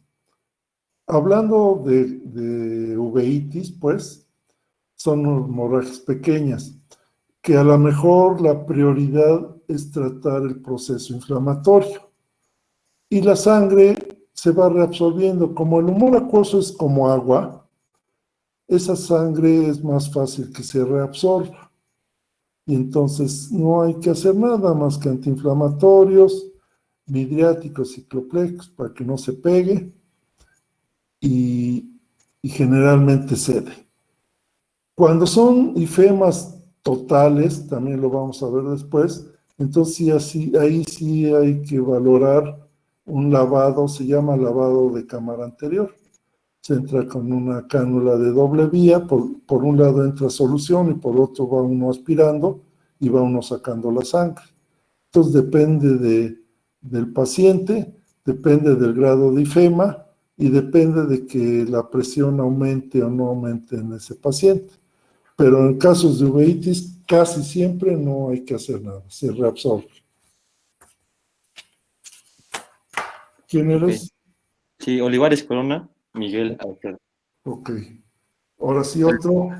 Yo, doctor, tengo una Yo, duda. doctor, A ver, primero la niña. ok, bueno, había leído que uno de los principales diagnósticos diferenciales de la uveitis es el linfoma, pero quería preguntarle en qué momento debemos sospechar de que sea linfoma o cuándo pensamos que ya no estamos en uveitis.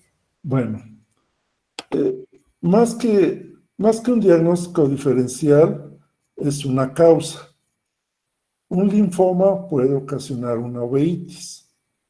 Bueno, es difícil, no es la presentación más frecuente del linfoma, una uveitis.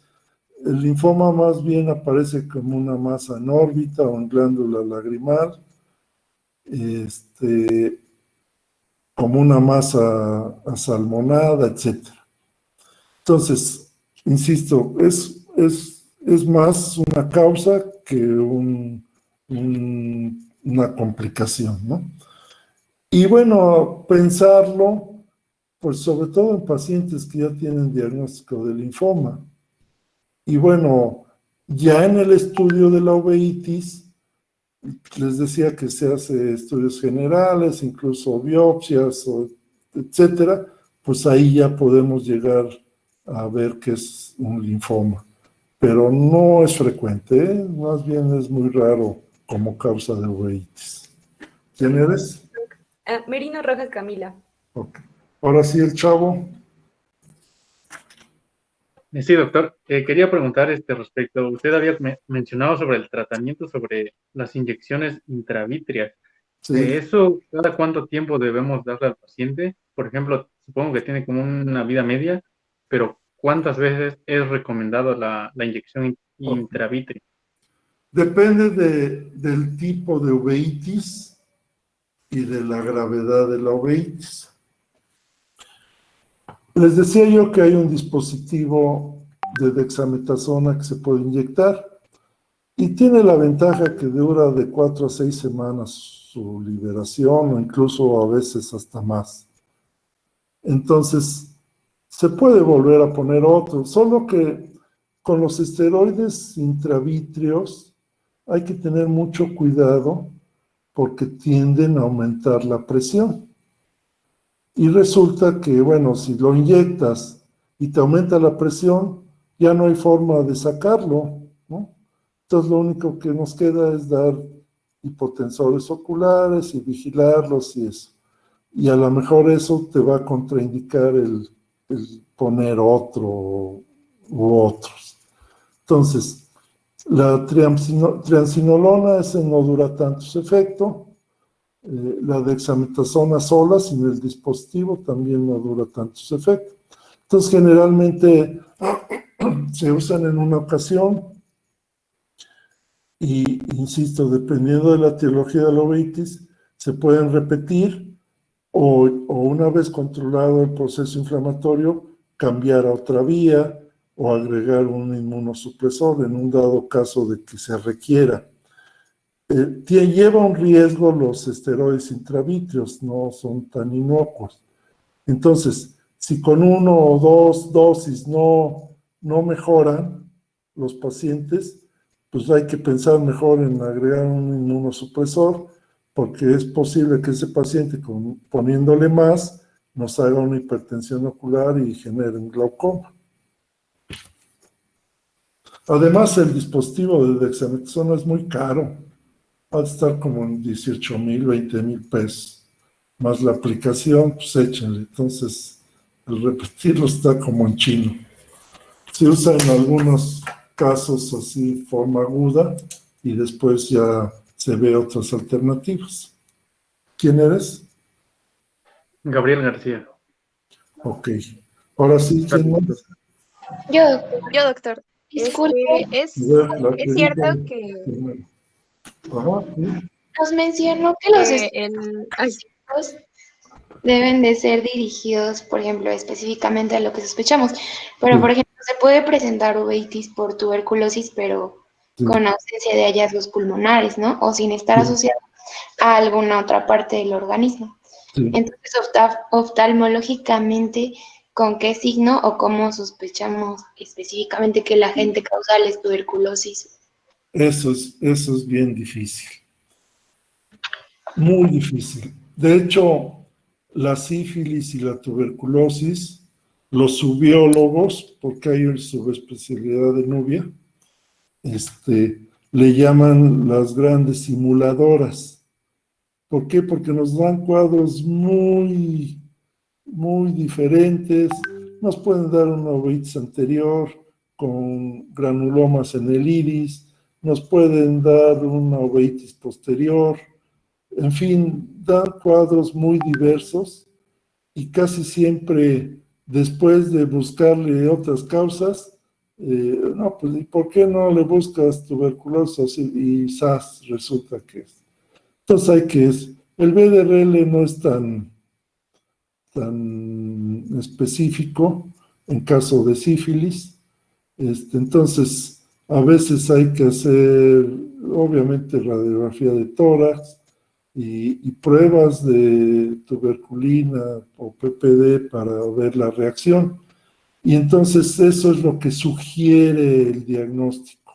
Cuando se hace la prueba dérmica, pues tuvo una respuesta exagerada e incluso a veces sin la certeza clínica se da tratamiento antifímico.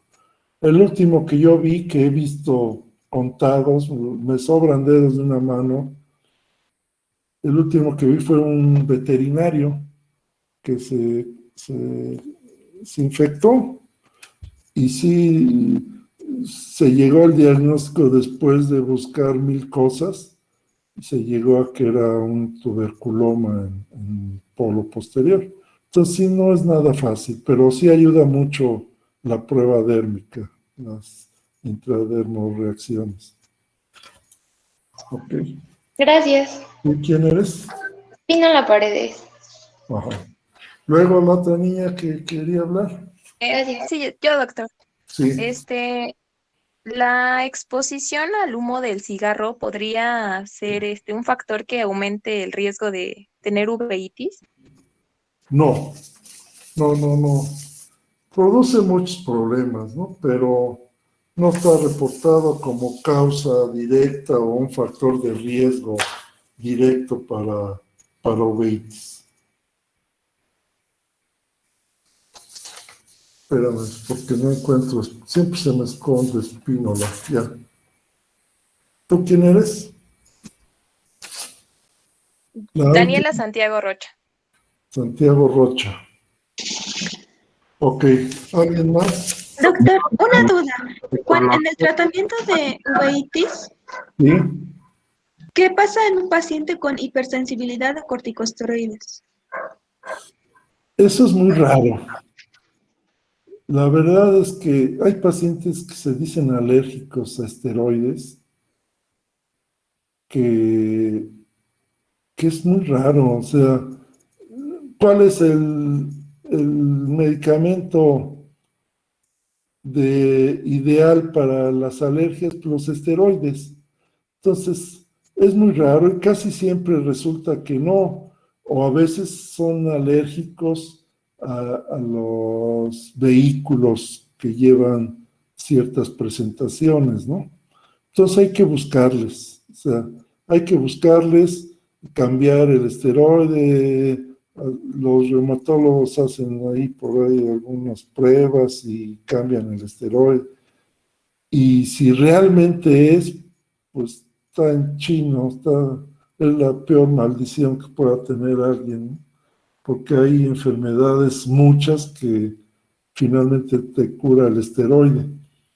Entonces, pues la otra opción son los inmunosupresores, cambiarle a un inmunosupresor y con eso también les va bien, ¿no? Pues, pero sí es raro eso, ¿eh? Pero bueno, la alternativa es el inmunosupresor. Gracias, doctor. ¿Y quién eres? Techachal Herrera. Ok. ¿Luego alguien más? Doctor, tengo una pregunta. A ver, dejen al que ya se lanzó y ahorita luego el otro. ¿Sale? A ver, síguelo. Le comentaba que dentro de los métodos o pruebas diagnósticas para la uveitis, Sí. había leído que se encuentra la angiografía con fluoresceína. Ajá, ¿Qué sí. tan efectiva es para llegar al diagnóstico? Sí, se los mencioné, es la fluorangiografía. La fluorangiografía es un estudio bueno, que está muy a la mano de los pacientes, no es caro. Hay que inyectar fluoresceína en la vena de un brazo. Y sí nos ayuda mucho en algunos pacientes, sobre todo pacientes que cursan con vasculitis. Ahí vemos realmente qué tan afectados están los vasos. Pacientes que tenemos algunas dudas en cuanto al diagnóstico, pues también nos da luz en los pars planitis. Es un estudio que sí nos ayuda porque hay una imagen muy característica de los vasos en la pars planitis. Entonces sí es un estudio que se está volviendo básico. Antes era de los pocos estudios que teníamos, ahora se está quedando un poquito atrás, pero sigue siendo útil. Ahora hay algo que se llama angio-OCT. La angio-OCT es un estudio nuevo que combina lo que sería una angiografía con un OCT. Entonces, obviamente da muchísimos más datos, pero en algunas patologías siguen siendo complementarios la fluorangiografía y la angio-OCT, porque la angiografía nos da algunos datos diferentes a la angio-OCT, sobre todo en el llenado vascular y en la circulación retiniana. Entonces, sí ayuda mucho, sobre todo para ver cambios vasculares en las uveitis que cursan con vasculitis. ¿Quién eres? Gracias, doctor. Soy García Villavicencio. Ok, ahora sí el otro chavo. Sí, Doc. Es con respecto a la oftalmia simpática. Bueno, leí que era una... ¿Mande? A ver, espérame. ¿Cómo fue el apellido del otro que ya se me fue? García Villavicencio. Pero tu primer apellido es que se oye cortado. García Villavicencio. Ajá, ahora sí, síguele. Ajá, con la oftalmia simpática. Sí. Bueno, leí que como tal era una consecuencia de un traumatismo quirúrgico. Así es. O sea, ¿sí es muy frecuente? ¿O? No, La oftalmia simpática es una patología que para muchos dicen que es un mito, pero no es un mito, sí hay.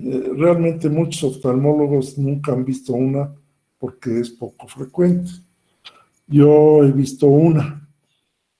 La oftalmia simpática se produce cuando hay una lesión ocular de un ojo que está involucrada la uvea. Generalmente son lesiones postraumáticas, aunque se ha reportado en pacientes posoperados, pero son casos muy esporádicos, muy raros. Entonces, ¿qué pasa? Casi siempre es una herida ocular con involucro de la uvea, casi siempre.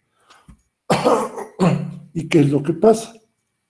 Bueno, al haber una afectación uveal de un ojo, les decía yo que la uvea es un tejido inmunológicamente muy activo. Bueno, entonces se lesiona la uvea, ya sea una herida que afecte al iris, al cuerpo ciliar o incluso la coroides. Se empiezan a producir anticuerpos anti-uvea, ¿sí? Entonces, la uvea libera factores, antígenos, y se empieza a producir anticuerpos contra la uvea, que vienen a atacar al ojo afectado, pero también atacan al ojo contralateral. Y entonces producen uveitis muy, muy severas. Son uveitis granulomatosas. Se llama ojo simpático y ojo simpatizante. O sea, el que se afecta es el simpático, se producen los anticuerpos y se afecta el otro ojo. Entonces, por ejemplo, la paciente que yo vi fue una herida de un ojo con una rama, me parece, no me acuerdo, que no se trató, se dejó, y resulta que como al mes y medio, empezó a inflamarse el otro ojo, pero una inflamación severísima. Hizo una uveitis muy, muy severa, que para no hacerla larga, quedó ciega de ambos ojos. Entonces, sí, así es como se presenta. La lesión de un ojo uveal, producción de anticuerpos y que los anticuerpos atacan la uvea del ojo contralateral. Y hay que tratarlos con dosis muy altas de esteroides, inmunosupresores, porque nos gana. Esa paciente, cuando yo la vi, pues ya venía prácticamente ciega, con una uveitis severísima de los dos ojos, y ya fue muy poco lo que se pudo hacer. ¿Quién eres? Porras Aguilar, Esteban. Yo creo que nadie quiere ver un caso de esos, porque sí son muy severos. Yo tengo una más? duda, doctor. A ver. Bueno, yo tengo la duda en cómo sería la técnica de inyección para la aplicación de los esteroides de forma local para la uveitis.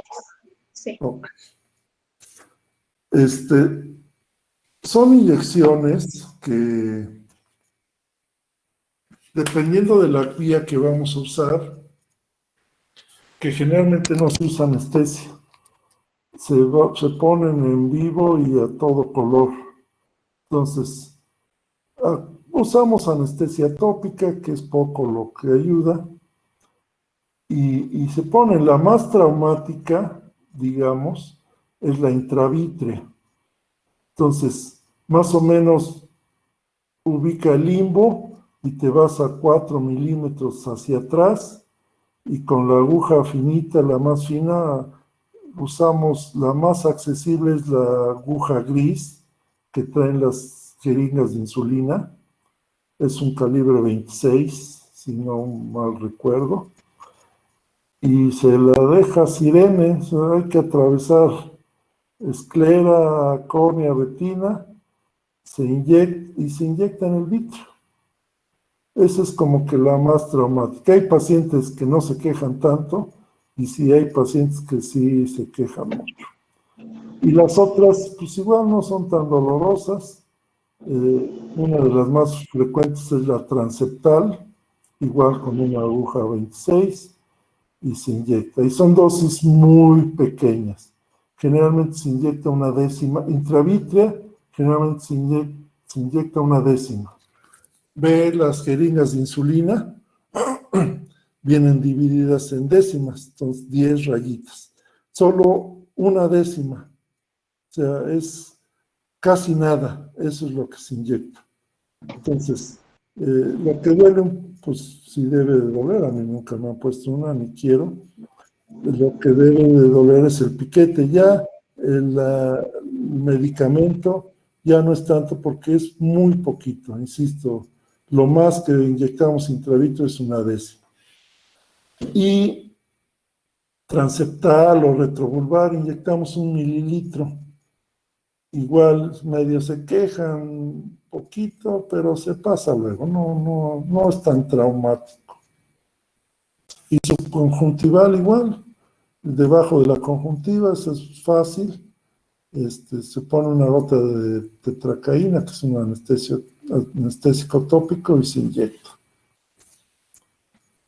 ¿Quién eres? Sí, gracias, doctor. Mendoza Lara, América. Ok, muy bien. No me digas que te llamas América por el equipo de fútbol. Pues no lo sé, no sé mis papás. Pregúntales para que te Sí, doctor. repruebe yo y les dices que tienen la culpa ellos por irle a la América. ¿Quién Gracias, sigue? doctor. Sí. Yo, doctor, buenas noches. Tengo una pregunta. Dentro de los dos cuadros clínicos más frecuentes de uveitis posterior, que es la panoftalmitis y la endoftalmitis, ¿cuál de estas es la más frecuente? Bueno, a ver, ahí a lo mejor te confundiste. La panuveitis o uveitis difusa es un proceso inflamatorio, no necesariamente infeccioso, es inflamación tanto del segmento anterior como del segmento posterior. Endoftalmitis ya implica, a lo mejor es cuestión de semántica o eso, pero endoftalmitis ya implica un proceso infeccioso agudo. Casi siempre la endoftalmitis, como ya vimos la vez pasada, es posoperatoria. Entonces, es poco frecuente, afortunadamente, porque la endoftalmitis tiene secuelas muy importantes. Y, insisto, casi siempre es posoperatoria, o a veces por alguna herida, ¿no? Alguna herida ocular que no se trató, se infectó el ojo y adiós. Y la uveitis difusa o panuveitis casi siempre son procesos autoinmunes o uveitis específicas que inflaman todo el ojo. Por ejemplo, uno de los que producen panuveitis o uveitis difusa es el síndrome de Boko-Yanagi-Arada. Otra es la enfermedad de Behçet. Otra es la oftalmia simpática. Inflaman todo el ojo. Entonces, a lo mejor las uveitis difusas son un poquito más frecuentes que las endoftalmitis. Pero, bueno, de cualquier forma, y afortunadamente las dos no son tan frecuentes. ¿Quién eres? Ok, gracias, doctor. Aguilar Alcázar. Ajá. Gracias. Okay. ¿Alguien más? Yo, doctor. Sí, por favor, una pregunta. Bueno, ella primero. ¿Cuáles son las causas más frecuentes de uveitis recurrente? Ajá, ok. La uveitis recurrente, estamos hablando generalmente de uveitis anteriores. Y las uveitis anteriores recurrentes, las más frecuentes son las ocasionadas por enfermedades autoinmunes. Pacientes con artritis, con lupus, etc. Y no les mencioné, pero hay una uveitis que viene así en los libros, ya es más reciente esta nomenclatura, pero es una uveitis relacionada al HLA B27. El HLA-B27 es obviamente son enfermedades autoinmunes y son de los que ocasionan más uveitis recurrentes. Entonces, en general, enfermedades autoinmunes. Doctor, y en este caso puede ser que a lo mejor haya como algo etiológico, como algún virus o alguna bacteria. No, generalmente. ¿Hay inmunosupresión? No, generalmente son enfermedades autoinmunes que están relacionadas a ese antígeno HLA-B27. Entonces así se consigna, ¿no? Como uveitis relacionada a ese y hay que buscarle si no hay otra causa. A veces no encontramos, insisto, a veces no se encuentra ninguna enfermedad autoinmune, solo la presencia del HLA, entonces así se quedan como uveitis relacionadas al HLA-B27. ¿Quiénes son? ¿Es la misma la que preguntó? Tejeda López, doctor. ¿Cómo? Tejeda López. ¿López qué? Tejeda López. Ah, Tejeda. Yo vi Cela. Ok. Isidoro Durán. Sí, ya. ¿Alguien más? Sí, en el caso de una uveitis, nos comentaba que de manera exógena, pues es por trauma, ¿no? Si nos llega un paciente, por ejemplo, a urgencias que, pues sí, ya se generó esto, ¿a quién tendríamos que referir primero? ¿A ortopedia, a oftalmología o ahora sí, cuál sería nuestra prioridad? Bueno, las uveitis postraumáticas son muy frecuentes.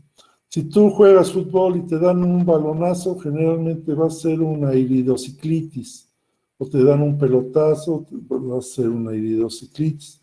O te vas de borracho y te asaltan o te peleas, pues haces una iridociclitis por un puñetazo o algo. Son muy frecuentes. Solo que en la clasificación se sacan de la frecuencia general porque tienen una etiología muy diferente a lo que estamos estudiando como uveitis, como un proceso inflamatorio inmunológico. Este sería traumático, entonces por eso se sacan, y por eso yo les dije que las uveitis más frecuentes son las autoinmunes, sacando las traumáticas. A lo mejor las traumáticas son las más frecuentes, pero eso las dejamos a un lado. ¿Qué se tiene? Va a depender del trauma o de las lesiones que presente el paciente. Si son solo oculares, que fue un trauma ocular, pues tienes que mandar la oftalmología. Pero si aparte del trauma ocular tiene un traumatismo craneoencefálico y está muy mal, o tiene una fractura de un miembro pélvico, torácico, o tiene una herida, no sé, en la cara importante, que a lo mejor amerita maxilofacial o cirugía plástica. Entonces, vamos a mandarlo a donde sea la lesión más grave. Por ejemplo, muchos pacientes que llegan muy mal, pues llegan a trauma. Y a trauma, pues actúa lo más rápido, lo prioritario. A veces incluso es cuestión de vida o muerte el tratar un trauma craneoencefálico o alguna otra cosa. Y ya en el trans de su atención, si hay lesión ocular, ya nos llaman a nosotros. Entonces, ¿saben qué? Una interconsulta porque paciente politraumatizado o lo que tú quieras, gustes y mandes, que trae una contusión ocular o una herida ocular o lo que sea. Entonces, primero hay que privilegiar lo más urgente. Si tú consideras que lo más urgente es el ojo, pues a oftalmo. Pero si hay otras lesiones, pues a lo mejor a trauma y ya en forma secundaria nos van a hablar a nosotros para ver el ojo. Entonces, siempre priorizar lo más urgente. ¿Quién eres? Ok, gracias. Alvarado García. Ok. ¿Alguien más? ¿O ya terminamos? Sí, doctor, tengo una duda, disculpe. A ver, Yo sí, también, doctor, pero primero mi compañero, lo siento. sí. Gracias. Primero, compañero.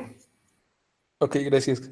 Bueno, comentaba usted acerca de la iridositis. Ajá. En estos casos, ¿cuál sería el tratamiento más adecuado y cuál sería el pronóstico para estos pacientes? Ok. La iridociclitis, por una contusión simple, no complicada, que es a lo mejor lo más frecuente. Vuelvo al ejemplo del balonazo en el fútbol o un puñetazo o algo que no fue tan severo. Casi siempre produce una iridociclitis postraumática. ¿Qué hacemos? Generalmente damos esteroides tópicos, dependiendo de la inflamación, cada hora, cada 2 horas, cada 4 horas, 2, 3 semanas, cicloplégicos para que no se pegue y disminuir el dolor. A veces damos analgésicos sistémicos o antiinflamatorios. Si es más severo, si el trauma es más importante, podemos dar esteroides sistémicos. Les damos prednisona y a dosis de reducción y los estamos vigilando. Si ya se complica, si ya es algo más complicado, pues va a depender de la complicación. Si aparte tuvo, vamos a ver trauma y vamos a ver qué puede haber más. Pero si aparte tuvo una catarata postraumática, pues hay que manejarla. Si aparte tuvo un ifema, pues hay que tratar el ifema. Si aparte tuvo un desgarro en la retina, pues hay que tratar el desgarro. Si tuvo una hemorragia vítrea por el trauma, pues hay que ver cómo está el polo posterior y la hemorragia vítrea. Entonces, si es simple, esteroides tópicos; si es un poquito más severa, tópicos sistémicos, incluso lo podemos inyectar paraocular. Si es complicado, pues depende de la complicación, qué es lo que vamos a hacer. Pero bueno, si es un balonazo, por ejemplo, unas 2 semanas, máximo 3, ya está bien, se quita la inflamación. Y sí es muy importante revisar el ojo en su totalidad, porque a veces vemos un trauma, es una iridociclitis, dale tratamiento y ya, y resulta que no vimos que tiene una recesión angular, no vimos que tiene un desgarro en la retina, no vimos que tiene una hemorragia vítrea. Entonces sí hay que explorar en forma completa para tratar de descartar alguna lesión más importante que la misma iridociclitis. ¿Quién eres? Ok, doctor, gracias. Gómez López. Ok. Ahora sí, la niña. La Yo. niña. ¿No? Bueno, habían mencionado que la uveitis intermedia puede ser silenciosa a severa. En caso de que nos encontremos con un caso que sea silencioso, ¿cuál sería el pronóstico y qué tan silencioso puede ser? O sea, me refiero a que más o menos qué tiempo tiene que pasar para que el paciente empiece a manifestar el cuadro clínico. Depende del cuadro clínico que tenga. Yo te puedo decir que las uveitis silenciosas, por llamarles así, una causa es parsplanitis. Entonces, de repente tienen una uveitis anterior ahí leve, hay unos copos de nieve por ahí muy escasos, y no se queja de nada el paciente. A veces son niños que por la misma condición de ser niños, pues no dicen nada, no se quejan. Eso pues va a depender. Si es una parsplanitis de ese tipo, casi siempre no son complicadas. Se pueden manejar y no se complican y ahí sale. Y la otra uveitis que puede ser silenciosa, también por llamarlo así, es la uveitis secundaria, artritis reactiva o artritis reumatoide juvenil. Creo que ya no se utiliza ese término. Ahora se llama reactiva o no sé de qué otra forma. Esa también en los niños. Generalmente tienen uveitis, está inflamado el ojo, pero está blanco. Tú lo ves y no está hiperémico, no se quejan de dolor, pero cuando ves la cámara anterior, ves que hay células, hay proteínas. Entonces, esas son las dos que yo te puedo decir que son de las más frecuentes, que son silenciosas. Ahora sí que el diagnóstico es como que un hallazgo. Muchas veces a estos niños los está viendo pediatría o reuma y por lo mismo lo mandan a oftalmo y al explorar, pues sí tiene inflamación. Entonces se tratan, generalmente no son complicados y con esteroides y vigilancia ahí se la lleva. Sobre todo, todos los pacientes con uveitis secundarias a enfermedades autoinmunes van a tener mucha relación con el control sistémico. ¿A qué me refiero? Que si el paciente está con reuma y está bien controlado, está con su esteroide, su inmunosupresor o lo que tú gustes y mandes, si está bien controlado, generalmente el ojo está bien y no les va mal. Si el paciente no está controlado, está muy sintomático, se inflama mucho, reuma no lo ha podido controlar, pues entonces son los pacientes que generalmente se complican también con uveitis. Entonces va a depender mucho de cada paciente y de la etiología de su uveitis. ¿Quién eres? Gracias, doctor. Sí. Guadarrama Lome Alexandra. Muy bien. Luego, ahora sí, el compañero. ¿O ya has hecho para atrás? Buenas noches también. Yo tengo una duda, doc. Doc. A ver, pues órale, porque ya te están ganando. Échale. Respecto a las enfermedades autoinmunes, bueno, dentro de las espondiloartritis, por lo regular, bueno, principalmente en la espondiloartritis anquilosante, es la más común en la cual se presenta una uveitis de tipo anterior. Sí. Pero